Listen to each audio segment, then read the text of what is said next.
Shabbat Shalom. I was asked this week to prepare the video for this week's Shabbat email. I said yes quickly. I'm a team player. I like doing this. I like connecting with you and the rest of the congregation.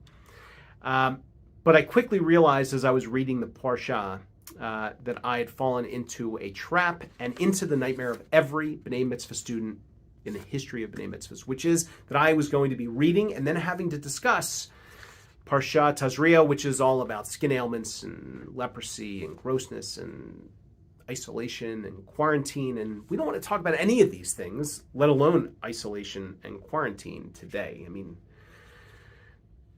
I don't ever want to talk about those things anymore. But here I am. And so I'm going to own this. I'm going to cheat a little bit. In a few moments, I'm going to attach a video to this video. It's a cartoon from Bim Bam Video. It's all about this week's Parsha. It explains it. It gives a little bit of a lesson. They do this every week, and maybe we'll start adding this to our Shabbat social media feeds. But at the end of the cartoon, they connect Parsha Tazria to this concept of Lashon Hara.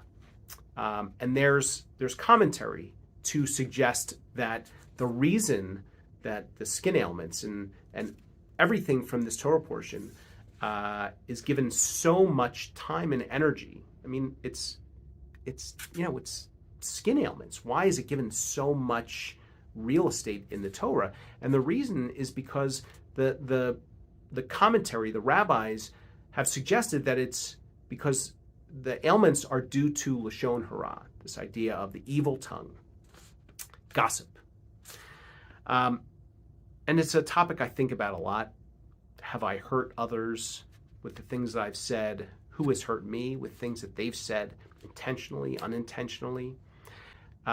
There's no way to put it back in the bottle. There's the story of the woman who goes to an elder in the community and says, I've gossiped about somebody. How do I make amends? And he sends her to the top of a hill with a pillowcase filled with feathers.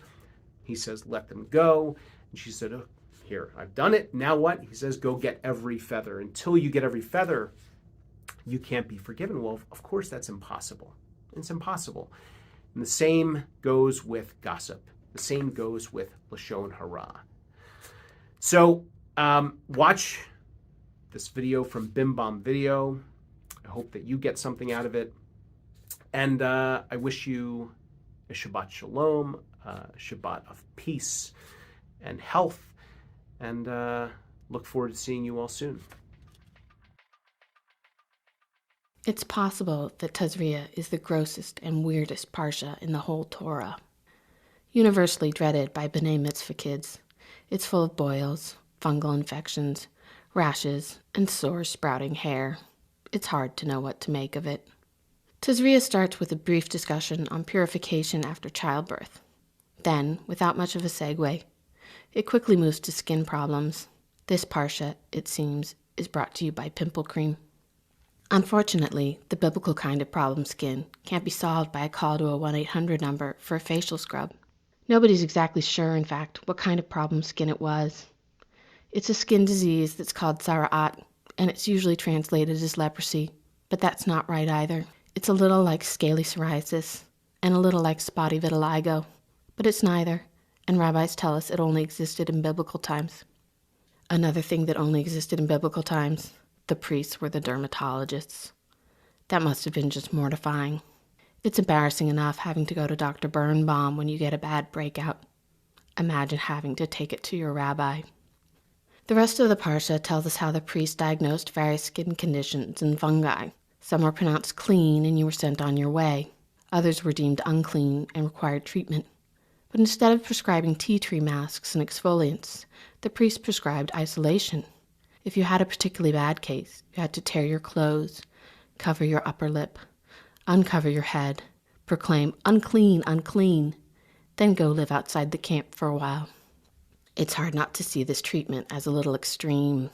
Isn't having the funny-looking rash punishment enough? Do you really have to make yourself look even worse, announce your impurity, then go live alone in the wilderness? Well, yes, the rabbis explain, because this particular rash is not just a rash.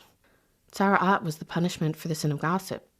You say something crummy, and the next thing you know, you're covered in white spots and headed on an extended solo camping trip. Isolation is necessary, but not for the reason you'd think. It's not the rash that's contagious, it's the gossip. Fortunately, both are treatable. So you go off for a while, and it's lonely, but then you're healed. And after a purification ritual, you can come back to your community. And happily, there's still a nice, healthy, functional community to come back to. You're back, new and improved, with both skin and conscience clear. And you look marvelous.